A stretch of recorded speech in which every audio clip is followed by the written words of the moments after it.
This video is sponsored by Frontline Gaming and their flagship event, the Las Vegas Open. More about that later on in the video.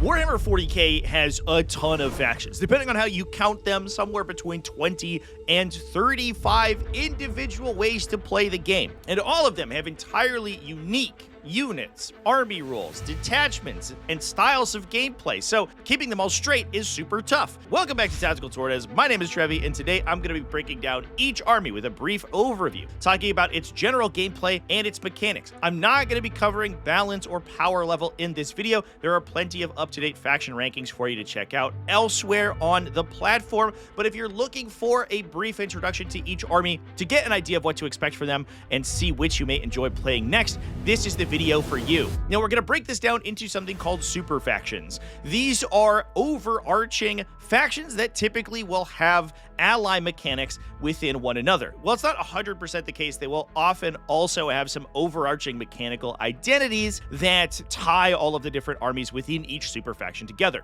And we're going to start with the biggest one, the Imperium. This super faction represents the armies of humanity that bathe in the light of the Emperor's grace while bedecking themselves in fancy little golden eagles and tiny pictures of skulls. While it's not true across the board, Imperial armies tend to be relatively slow. However, they also tend to boast relatively impressive armor, being a higher than average resilience. All Imperium armies are able to take agents of the Imperium. This includes characters, assassins, inquisitors, and retinue units.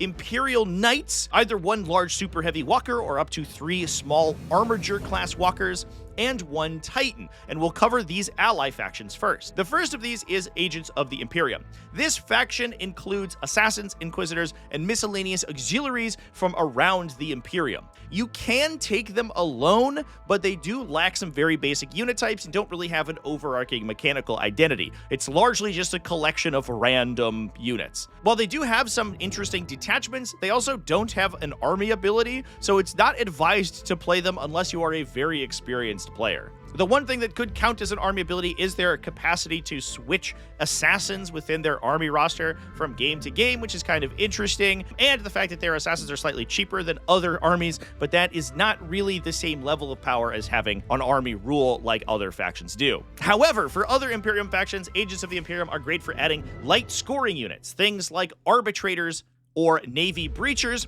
support characters like Inquisitors or Imperial Navigators, and lone operatives like Imperial Assassins that are difficult for the opponent to interact with, and can provide some very powerful support effects to armies that might not have those abilities in faction. Adeptus Titanicus is the next of these allies factions. These are massive titans that dwarf even Imperial Knights, some of the largest war machines available in the setting.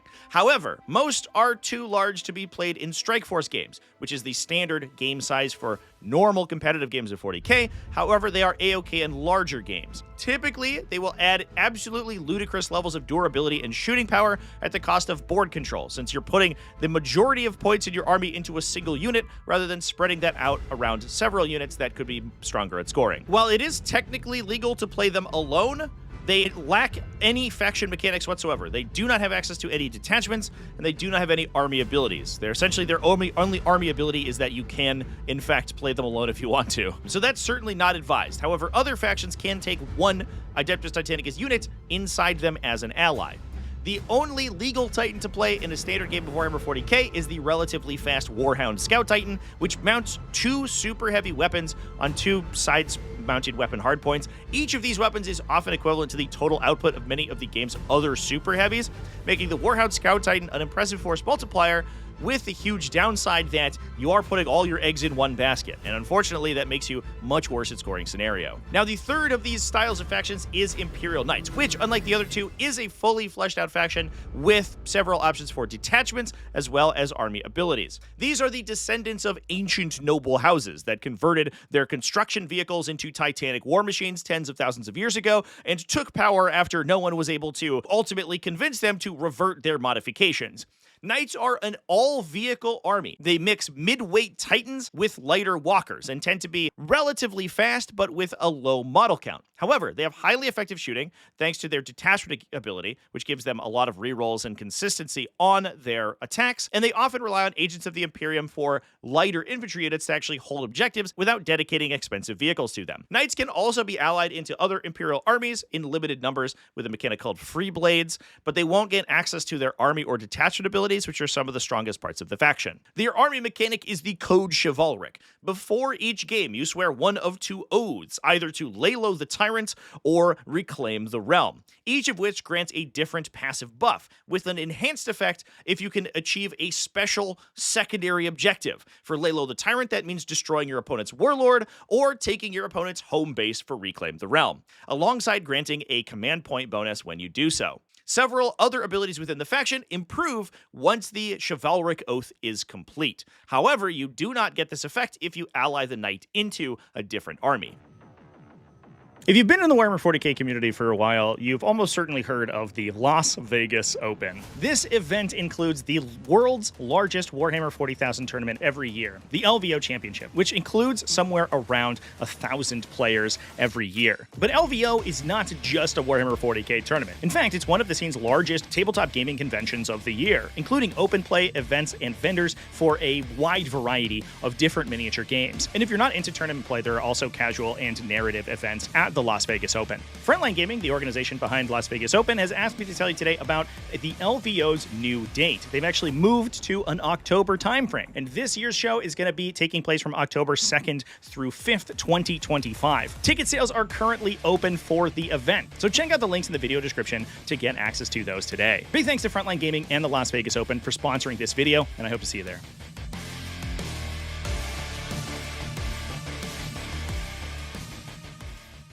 Now, moving on to more self-contained factions, we will start with the Adeptus Mechanicus. These robot men from Mars are the manufacturing and industrial powerhouse of the Imperium, overseeing the forge worlds that produce most of humanity's consumer goods, battle tanks, and probably toilet seats. They tend to be of moderate survivability, but extremely numerous, with very average units, but of relatively high quality and mobility, making them excellent at board control and objective scoring, if kind of inconsistent at actually dealing damage. They also have a bit of a theme of receiving buffs from their battle line units. Battle line units are the most numerous units inside an army. It's a keyword that many units will get that allows you to take them in higher numbers, and in Adeptus Mechanicus, many abilities and their army rule improves when battle line units such as their Skitari, which are cybernetically enhanced soldiers, are nearby.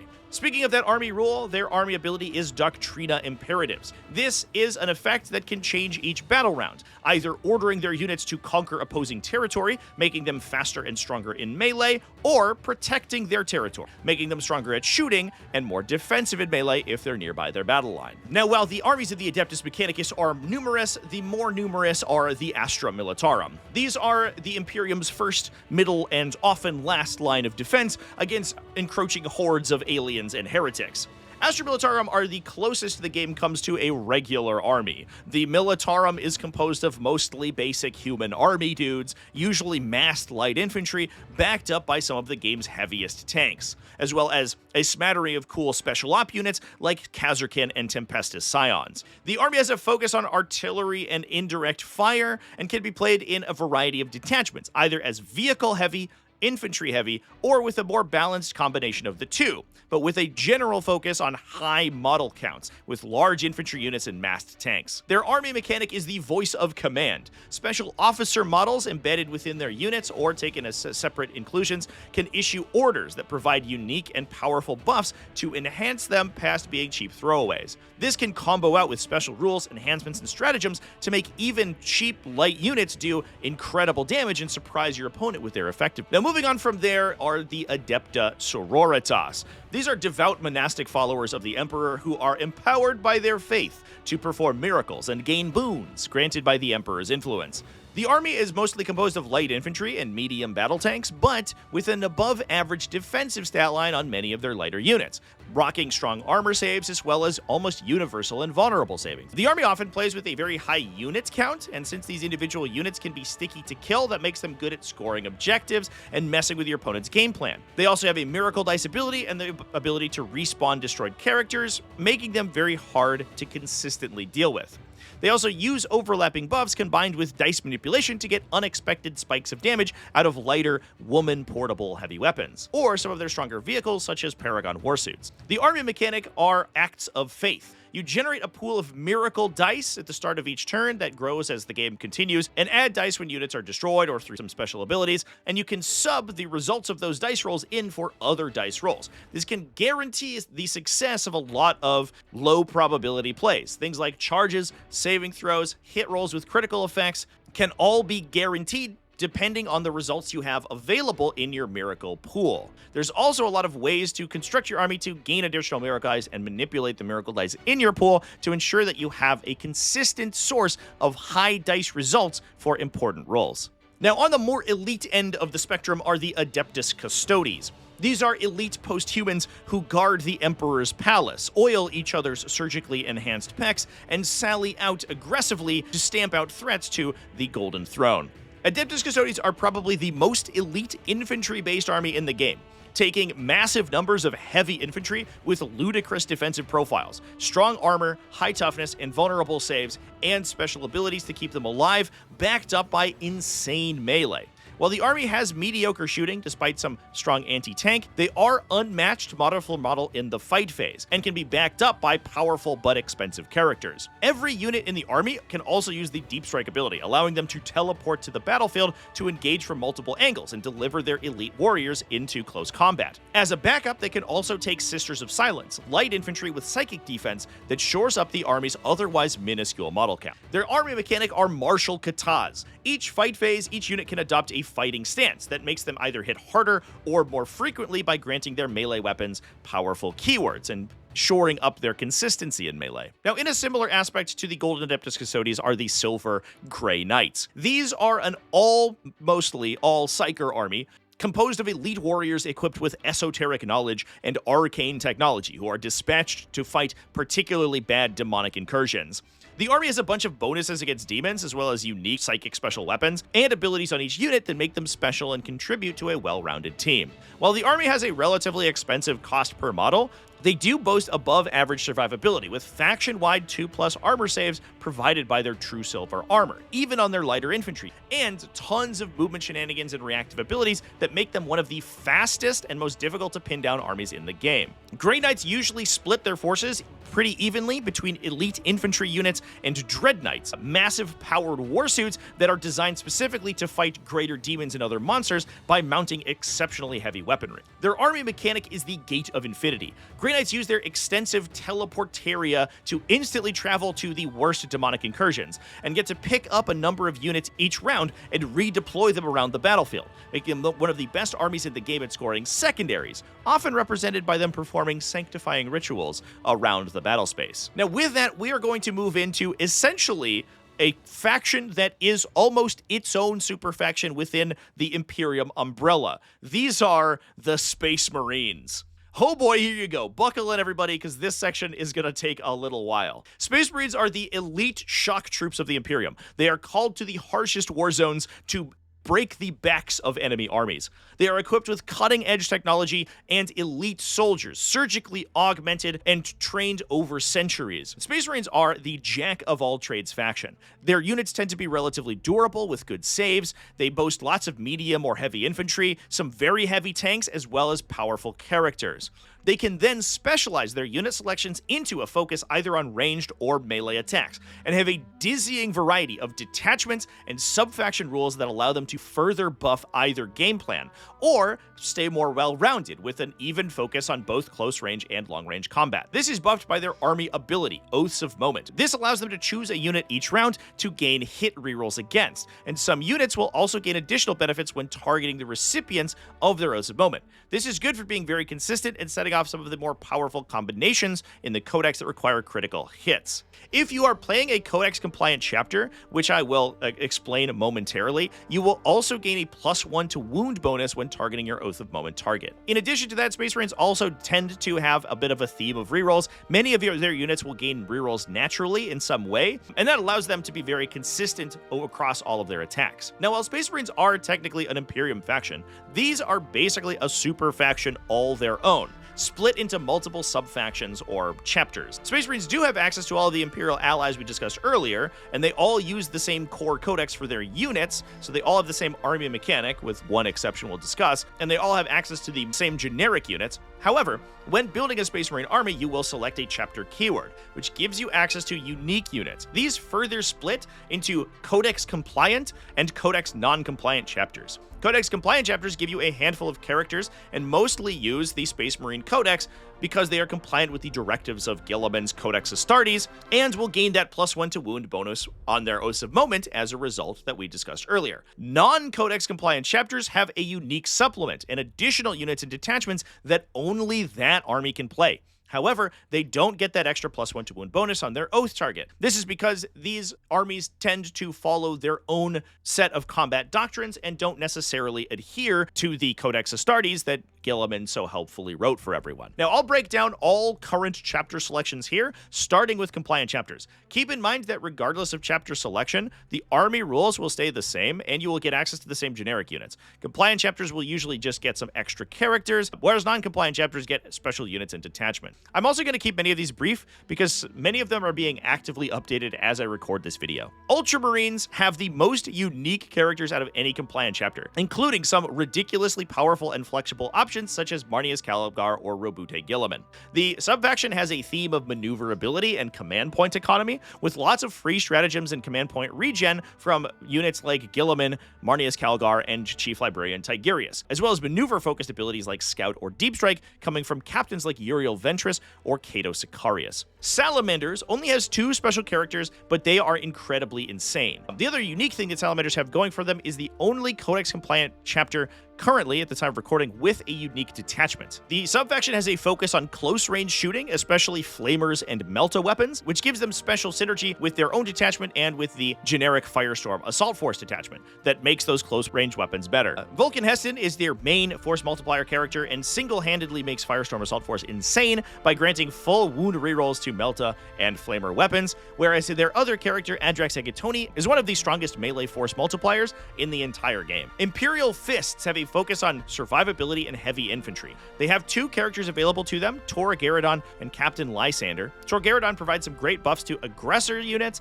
as well as can single-handedly, pun kind of intended, deal with vehicles, whereas Captain Lysander is solid on his own as a super tanky deep striker. White Scars are a speed and melee-focused chapter with a focus on mounted units such as Outriders.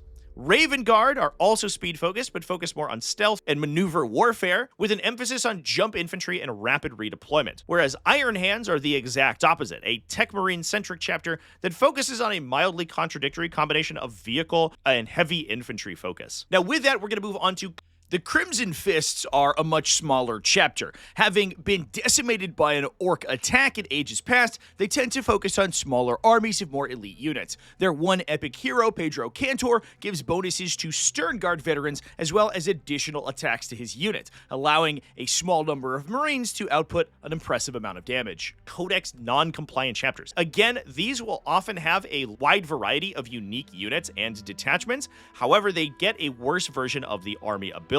And we're going to start with maybe one of the weirdest ones, Black Templars. These are a marginally problematic faction of crusading knights in space. A great faction if you very much like swords and cool hats. The faction is entirely unique in that it's the only Space Marine army to lack Oaths of Moment, replacing it with an entirely different army ability that allows them to swear vows at the start of each game, granting them either enhanced speed, survivability, objective control, or enhanced damage output. This faction has some of the most powerful characters and ground-based based melee in the faction, able to take massive hordes of Crusaders that mix lightly armored neophytes with power armored Marines, and hit ridiculously hard in melee alongside more elite Sword Brethren squads that are also one of the most effective melee units in the game, especially alongside armored vehicles that can deliver them to the fight, and combinations of unique characters and special epic heroes that can embed within these units and provide them overlapping offensive buffs. Many of the characters also focus on dueling and melee prowess, further improving the close combat output of the army. The army also has unique datasheets for many vehicles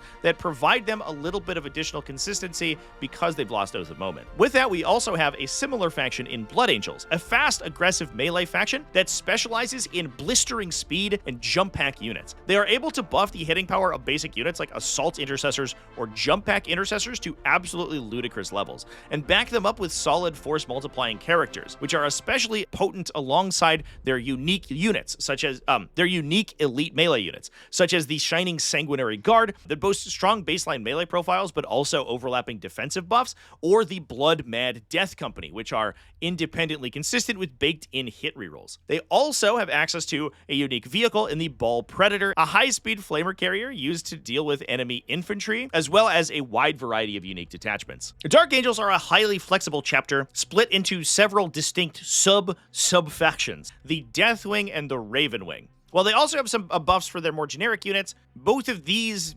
sub-factions will have special detachments to buff each one of them independently. Deathwing are slow, but incredibly hard-hitting and resilient Terminators that represent some of the strongest Terminator armored units in the entire faction. Whereas Ravenwing are the opposite, incredibly fast bikers and land speeders that boast some of the most flexible mounted options for the Astartes army. Generally, the army also has an overarching theme of resilience, with many of their detachment abilities making their units more difficult to kill, and unique unit options like the Ravenwing Darkshroud making your army harder to hit. They also have access to a variety of special characters, including their Primarch Lionel Johnson, who's one of the most dangerous melee combatants in the entire game, and able to improve your maneuverability by teleporting himself around the battlefield. Deathwatch are a chapter of unique Special Forces style of Marines that specialize specifically in eradicating aliens. They have access to special kill team units that collect varieties of infantry into a single combined squad, and the faction has many buffs for those kill team units in particular.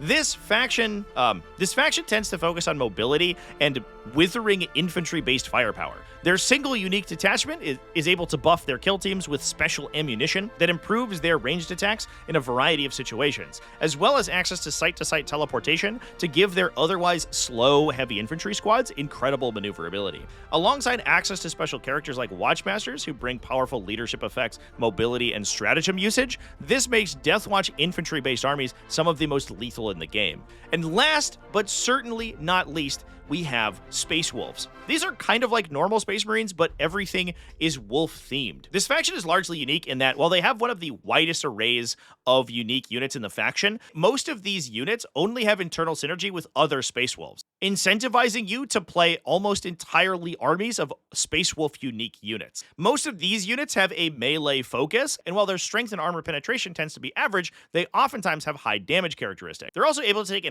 enhanced ground-based melee units like Bloodclaws, Headhunters, or Wolfen, and even cavalry like Thunderwolf Cavalry. This makes them a solid all-rounder army with a melee spin and some unique characters with powerful melee options. Okay, that was a lot, but with that, we are done with both Space Marines and the Imperium super faction, and moving on to the next super faction of the game. An ancient dying race of space elves made even more scarce by their refusal to wear any good armor, the Aeldari superfaction is typified by light infantry with poor defensive characteristics, but tons of speed, repositional effects, and small but powerful units.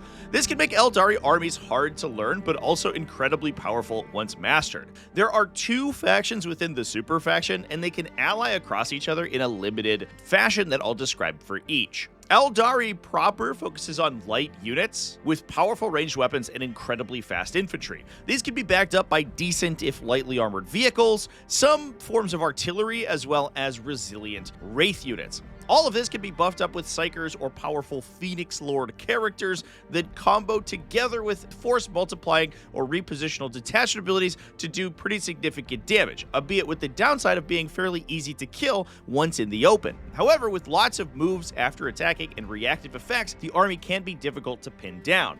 The Aeldari faction mechanic is Battle Focus, a unique resource that allows their units to be faster, harder to pin down, and move reactively by using a limited number of agile maneuvers each turn. This allows Aeldari to deliver punishing alpha strikes while being difficult to engage on the subsequent turn, and these Battle Focus effects are often buffed by characters' special abilities or detachments. Aeldari does have a set of sub-factions kind of like Space Marines. They can take other parts of the Eldar superfaction in specific detachments. Harlequins, for one, can be included in limited numbers in any detachment. However, the restrictions are lifted in the Ghosts of the Webway detachment, which also features several movement tricks and shenanigans for your clown boys. Harlequins are devotees of the laughing god. They treat war as a performance sport and try to slay their opponent with as much panache as possible. These guys are some of the most lightly armored out of the Eldar superfaction, boasting entirely invulnerable saves and no armor saves to speak of. However, they are incredibly fast and maneuverable and difficult to pin down, with a smattering of very powerful light vehicles. The Devoted of Yniad detachment allows Aeldari to take unique Ynnari units, which include units like Yvrain, a powerful force multiplier, the Visarg, a strong melee duelist, and the Incarn, who's a representation of the Aeldari god of death manifested on the battlefield. These can be included alongside Drukhari allies that are included in the Aeldari Codex, with unique abilities. These bring some additional unit options to the table and gain impressive buffs when they are damaged or their units are destroyed. The downside of Ynnari armies is a lack of access to several other powerful options, such as Phoenix Lords and Epic Heroes from the normal Aeldari faction. Now, the second faction in the Aeldari superfaction is Drukhari. These are split into several distinct subfactions that work together within a list. This includes Witches, which are anti-infantry melee units who wear little armor but are effective in close combat, Cabalites, who are standard ranged units and gun platforms, and Homunculus, who are beefy monsters and tanky infantry that have been surgically altered to be roid raging abominations. All these little sub-factions are best played together to complement each other's strengths, and the faction has a huge focus on transports, with some of the most effective and efficient transport options in the entire game. Otherwise, it uses massed light infantry units and tons of transports like Raiders and Venoms, making them an incredibly speedy scoring army, and they can be backed up by melee and tankier Homunculus Coven units. Drukhari are also allowed to take allies from the Aeldari faction. This includes Harlequins and Enrathi units, or Eldar Corsairs that are mostly light infantry, that can fulfill a scoring role, and these can be taken in Drukhari in very limited numbers. However, they don't have the Drukhari keyword, so they don't get buffs for allying outside of very specific detachments, such as Reaper's Wager, which allows Harlequins and Drukhari to compete over army-wide buffs based on who's killed the most units. The army mechanic is Power from Pain. The army will generate a pool of pain tokens at the start of the game and when units are destroyed or battle shocked that they can spend to get improvements in melee, rerolls to hit, or rerolls on their charge rolls. Some units will also gain additional benefits when empowered by these tokens. Now, the next and second largest super faction compared to Imperium is Chaos. These are a smattering of factions that have dedicated themselves to the four dark gods, Khorne, Nurgle, Slaanesh, and Tzeentch, while bedecking themselves in actual, literal skulls taken from dead people that they've murdered. Eat your heart out, Imperium, with your tiny pictures of skulls. Chaos does it for real. Chaos factions tend to be reasonably resilient, with moderate armor saves backed up by invulnerable saves. As befits the name, they also have tons of random mechanics, including weapon keywords that rely heavily on critical hits, or abilities whose effects are rolled for when used, a little risk and reward action. They have the ability to ally in both Chaos Demons and Chaos Knights in a variety of factions. Any list can take one large knight or three smaller knights. These are called War Dogs in comparison to the Imperial Armiger class knights. And many lists can take Chaos Demons that share their god allegiance. Chaos Space Marines and Chaos Knights can take a number of demon allies based on the game size out of any allegiance, while World Eaters, Death Guard, and Emperor's Children are restricted to taking demon options that are included in their codex in specific detachments that will obviously share their allegiance as well. These demons don't typically benefit from any army abilities, but they do have Deep Strike built in, so are useful for scoring and may get some pretty significant benefits from the detachment that they are included in. These demon and knight options actually unify Chaos a little bit more than most other factions, given that most factions have access to similar units, which makes Chaos kind of idiosyncratically one of the most cohesive super factions in the entire game. And binding them together are the Chaos Demons. These are entities from the warp allegiance to the Chaos Gods who manifest bodies in physical reality. The faction mixes the strengths of the different Chaos subfactions. Demons belonging to each god tend to have unique traits. Khorne units are powerful melee brawlers, Slaanesh are fast and excel at clearing infantry, Tzeentch are medium-range shooting platforms, while Nurgle boasts the greatest survivability. When taken together, this allows demons to field well-rounded armies that are extremely fast and maneuverable, able to teleport themselves around the battlefield using Chaos Rifts, and appear directly adjacent to enemies for easy charges and grabbing objectives. Separately, each subfaction also has access to a unique detachment, with buffs exclusive to that detachment, but can still include units from outside their allegiance. The army rule is Shadow of Chaos, based on the demon player's control of objectives around the battlefield, as well as the proximity to their greater demons, enormous monsters with tons of wounds that are some of the powerhouses of the faction. They project a shadow that causes enemy battleshock checks to deal damage, heals demons themselves, and empowers some special abilities, such as stronger deep strikes, so that demon melee units can engage more easily. Now, the army is split into 4 distinct subfactions for the particular god allegiances. Khorne includes melee brawlers that are relatively inconsistent and can be easy to kill, but represent extreme damage output. Their unique detachment improves their maneuverability and offers reactive effects that make them difficult to escape from, and Khorne units are some of the few demon units to boast actual armor saves rather than purely invulnerable saves, which makes them more resilient to small arms fire, even though they will go down just the same to heavier attacks. Nurgle brings resilient damage sponges that can debuff enemies and specialize at killing low toughness enemies. Their unique detachment focuses on battle-shocking enemies and causing casualties using the damage inflicted by the Shadow of Chaos army rule. It is also one of the most powerful ranged detachments for demons, while Tzeentch also has a focus on ranged attacks. The unique Nurgle detachment has some incredibly powerful bonuses for shooting platforms like Soul Grinders. Slaanesh brings fast melee powerhouses that are adept at killing low-toughness enemies. Their unique detachment allows their units to trade fighting first when charging for significantly more melee damage, as well as improves their survivability somewhat. And lastly, Tzeentch units are mid-distance ranged attackers with a sub-theme of dice manipulation effects. Their unique detachment focuses on maneuverability and granting rerolls. It brings a unique flux token mechanic that grants a reroll that trades value between both players, essentially giving your opponent a lesser version of a reroll in exchange for rerolls on Tzeentch units. Now, with that, we'll move on to the other ally faction for the Chaos Super Faction, Chaos Knights. These are corrupted knight households who owe their allegiance to Chaos. The faction is focused on spreading terror around the battlefield by causing battleshock effects that grants the Chaos Knights bonuses, deal damage, and apply debuffs to battleshocked enemies. While the faction doesn't have the same level of survivability or consistency as their Imperial Knight counterparts, Chaos Knights make up for that with exceptionally powerful enhancements, high attack volumes, and more flexible weapon loadouts that make them capable of specializing for a variety of battlefield roles. They also boast a larger selection of war dogs, or lighter walkers that are the equivalent to armigers in the Imperial Knights faction, and they can even field entire armies of war dog walkers, as opposed to armigers, which must be led by larger knight chassis in Imperial Knights using their Hound Pack Lance detachment.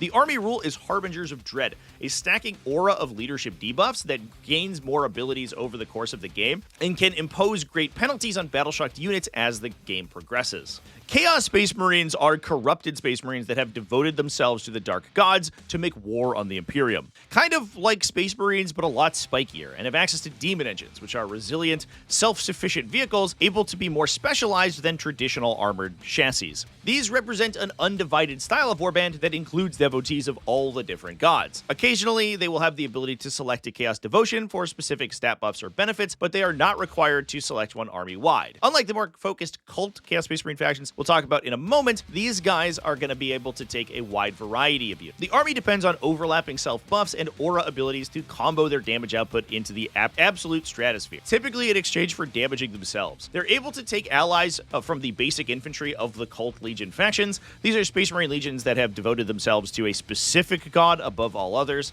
This includes Khorne Berserkers from World Eaters, Plague Marines from Death Guard, Rubric Marines from Thousand Suns, and Noise Marines from Emperor's Children. And these count as Chaos Space Marine units and can help diversify the Chaos Space Marine roster. However, they will not benefit from the Chaos Space Marine army ability. Unlike Space Marines, these other Chaos Space Marine factions are otherwise entirely unique, with their own rosters of units, detachments, and army abilities. The army rule for Chaos Space Marines is Demonic Pacts. They're able to form a pact with a demon each time they attack, gaining significantly improved attacks with special weapon keywords in exchange for the small chance that they may take damage upon being selected to attack. Now, with that, we're moving on to the god-specific Chaos Space Marine factions, starting with Death Guard. These are Nurgle-aligned Chaos Space Marines with a focus on resilience and debuffing enemies with their Contagions of Nurgle, powerful auras that reduce the stats of nearby enemy units. Death Guard units typically boast a slightly above-average defensive profile that can combo with debuffs to enemy stats, as well as strong unit-buffing characters and offensively odored auras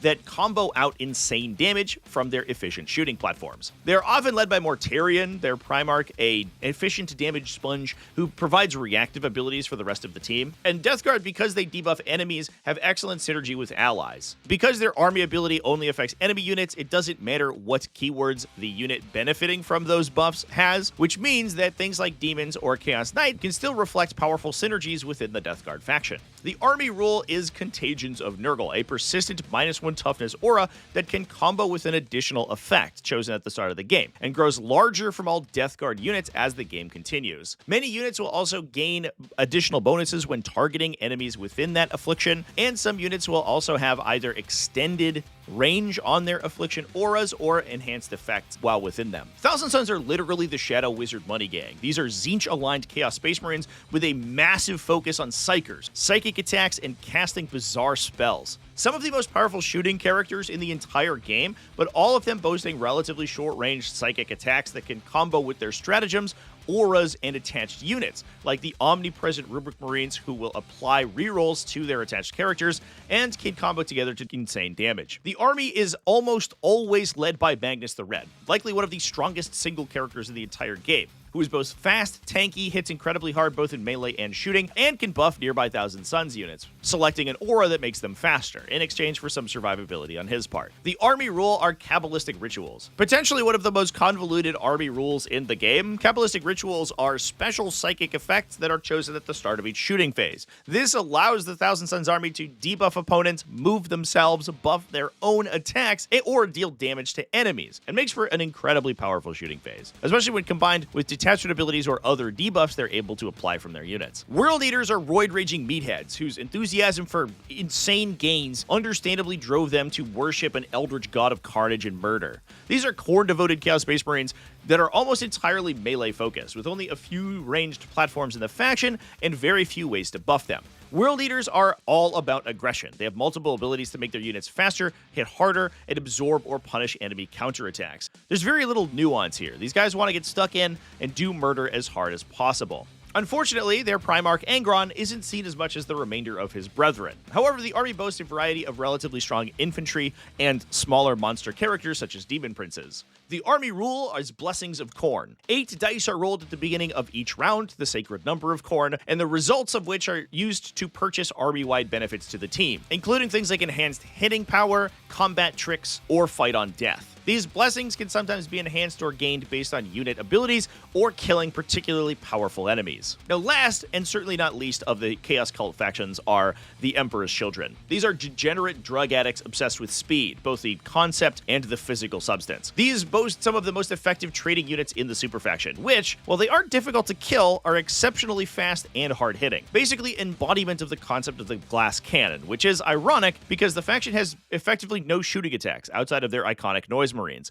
who focus on powerful but relatively short-ranged shooting. The army rule is Thrill Seekers. Literally everything in the army can advance, shoot, and charge, allowing them to move up the table dramatically faster than other armies. However, doing so imposes some penalties on their attacks, such as the inability to concentrate those attacks on targets that other Emperor's Children units have already engaged, since the proud Emperor's Children don't want to be seen having to work with anyone else to take down strong targets. Now that moves us on to the Forces of the Hive Mind. This is a relatively light super faction that includes 2 separate factions that unfortunately in 10th edition have very few ways of interacting with one another. However, there is a detachment that allows you to play both of them together, so we will include them as one. These are the Tyranids and their spawn, a galaxy-consuming swarm of alien horrors that are able to infect and infest worlds belonging to other races to prepare them for consumption, using the Gene Stealer cults to soften the defenses of populated worlds before they swoop in to consume the inhabitants. Tyranids themselves are an all-consuming swarm of alien horrors. They attack the galaxy in massive hive fleets that strip worlds bare of usable materials before moving on to the next. The entire faction is governed by a shared hive mind, a connection that is broadcast by their psychers, also known as synapse creatures. These organisms can project buffs and bonuses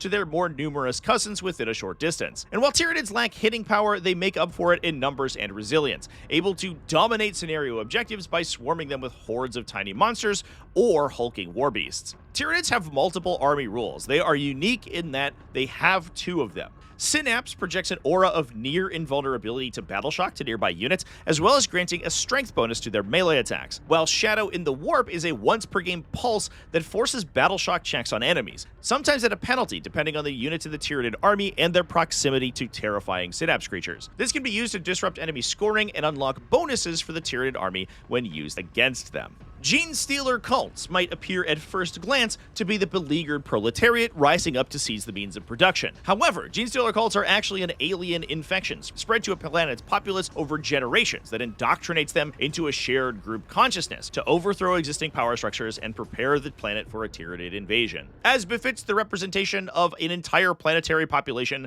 rebelling en masse against the oppression of the Imperium, Gene Stealer cults take a lot of models, using ambush mechanics to appear near enemy units and blow them up with crudely made explosives and repurposed mining equipment before disappearing again underground. They are easy to kill across the board. Even their tankier units are not the hardest thing in the world to take down, but oh boy, are there a lot of them. Gene Stealer cults are unique in that they are the only non-Imperium faction with access to Imperium units. In some cases, they can hijack or indoctrinate specific Astra Militarum units to work for them, giving the faction access to some much-needed specialist troops and heavy armor in the Brood Brothers detachment. Otherwise, in the Final Day detachment, they can also work alongside Tyranid Vanguard organisms, representing the days at which the Tyranid Hive Fleet first touches down on a contested planet that is being infested by a Gene Stealer cult. Both Tyranids and Gene Stealer cultists grant overlapping buffs to each other, with Gene Stealer cults able to feed themselves to Tyranids in order to heal those Tyranid units, but gain enhanced abilities when Tyranids are spotting for them. The army rule is Cult Ambush. Gene Stealer cult units begin the game with a number of resurgence points. They can spend this when units are destroyed to re-add those units back into their army roster, allowing them to repurpose destroyed units and bring more reinforcements to the battlefield. This makes Gene Stealer cult armies play as if they are 10 to 20% larger than they first appear, because even as you kill their squishy infantry, those infantry are simply going to return back into reserve and appear later on into the fight.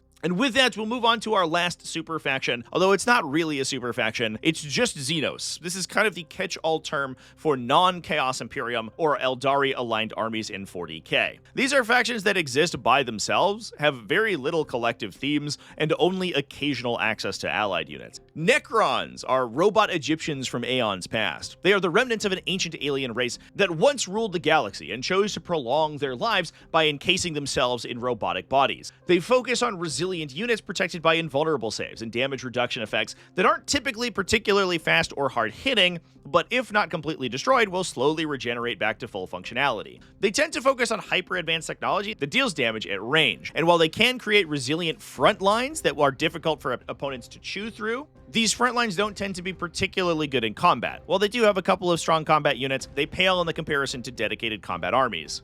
Their army rule is reanimation protocols. Each round, damaged units will regain D3 wounds, which can resurrect destroyed models back to their parent units, unlike most other healing or repair effects in the game. This can be further buffed by proximity to certain unit types or characters, and in some cases can be done multiple times per round, allowing Necron units to reanimate massive numbers of wounds back to their units, even as they are being attacked by their opponent. Orcs are insane football hooligans who grew green with envy of the other team. They are the remnants of an alien alien bioweapon from a now-forgotten war that have been unleashed upon the galaxy. They're a self-perpetuating horde of morons who exist only to build big, loud trucks, shoot big, loud guns, and hit other people with big, loud sticks. As an American, I can relate. This is basically my day-to-day life. Orcs tend to focus on insane volumes of melee attacks, and while they can shoot, it's wildly inconsistent. They tend to field large armies with lots of individual units that make them incredibly hard to deal with en masse. The army rule is the WOG. Once per game at the start of their turn, orcs can gain an insane burst of speed, damage, and survivability, the effects of which will often additionally enhance other units or special abilities and last for an entire round. However, outside of one specific detachment, once it's used, it's gone forever, so you have to save the timing of the WOG very carefully. Tau Empire are a technologically advanced coalition of alien societies on the galactic fringes who exist under the control of the Tau species. The Tau are one of the closest places you'll come to a true science fiction aesthetic within the 41st millennium. The Empire uses highly sophisticated weapons such as railguns, missile barrages, and drone support. They also apply highly developed military philosophies that allow them to outmaneuver numerically superior opponents found elsewhere in the galaxy. The army fields strong infantry and vehicles, but has no dedicated melee whatsoever. Instead, they use auxiliaries from their client species as utility units and meat shields to absorb enemy attacks before decimating them from afar with flurries of seeker missile attacks, railgun fire, or plasma weaponry. The army rule is for the greater good. Tau units are able to support each other by spotting enemy positions, granting bonuses that often scale based on the detachment's tactical philosophy and can be improved through the use of marker light uplinks, advanced scanners that provide the unit being spotted additional bonuses. And last but not least, in our long odyssey of Warhammer 40k factions, we have the Leagues of Votann. These are funny little guys who yell rock and stone a lot. The Leagues of Votann are a long-lost post-human society that has evolved into a conglomerate of space dwarfs that just love prospecting and mining, so much that they're willing to kill you for it.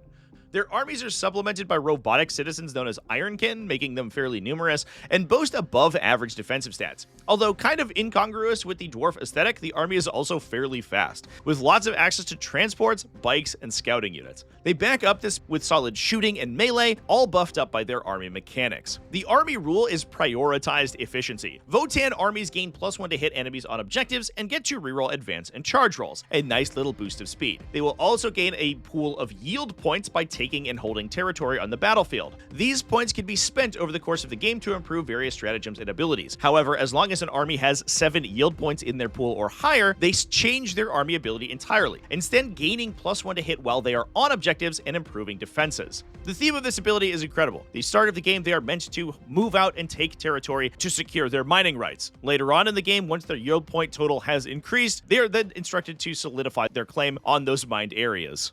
And with that, that is every faction in Warhammer 40k. Big thanks to Frontline Gaming and the Las Vegas Open for sponsoring this video. Please go check them out in the links in the video description, and let me know down in the comment section which your favorite faction was after this recap. Thanks for watching all the way to the end of the video. Thanks as well to everybody who supports my channel and everything I do. You can join me over on Patreon at patreon.com/TacticalTortoise, in my YouTube channel membership, or by subscribing to me on Twitch, where I play all of my online games of 40k. Remember to keep it classy, folks, and have happy wargaming.